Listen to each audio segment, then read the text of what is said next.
पता है अक्षत, हमारे पापा की मौत हमारे जन्म के कुछ दिन पहले ही हो गई थी, पर फिर भी माँ हमेशा सिंदूर और बिंदी लगा के एक सुहागन की तरह ही रहती थी। पर ऐसा क्यों? पता नहीं, हमने कभी माँ से ज्यादा सवाल नहीं किए, क्योंकि माँ ने अकेले ही हमको पाल पोस कर बड़ा किया। पर फिर पढ़ाई के लिए हमें जबरदस्ती खुद से दूर भेज दिया और थोड़े दिन बाद वो हमेशा के लिए हमें छोड़कर चली गई और अब हम इस दुनिया में बिल्कुल अकेले हैं। मेरे होते हुए तुम कभी अकेली नहीं होगी मीरा। अपनी माँ की मौत के बाद मीरा अपनी बेस्ट फ्रेंड निधि के घर इंदौर में ही रहने लगी थी। बहुत जल्द उसने निधि के परिवार के साथ साथ निधि के भाई अक्षत का भी दिल जीत लिया था। कुछ ही समय में मीरा और अक्षत की दोस्ती प्यार में बदल गई थी। अक्षत, हम भोपाल अपने घर जाना चाहते हैं। कुछ राज छुपाए थे हमारी माँ ने हमसे, शायद हमें हमारे कुछ सवालों के जवाब वहाँ मिल जाए। अगले ही दिन अक्षत और मीरा भोपाल के लिए निकल जाते हैं। मीरा अपने पुराने घर जाते ही उस कमरे में जाती है जिसमें आज तक उसने कभी कदम भी नहीं रखा था। मीरा ने उस कमरे की अलमारी खोली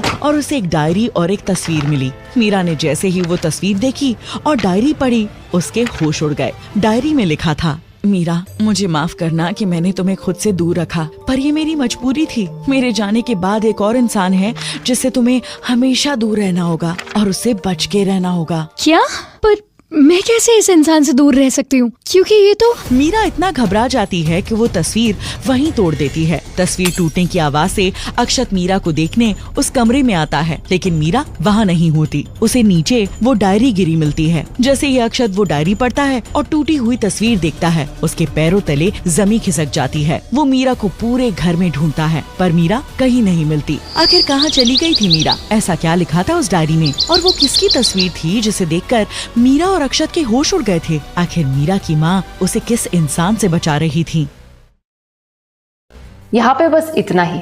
आगे सुनना है तो अभी डाउनलोड कीजिए पॉकेट FM ऐप।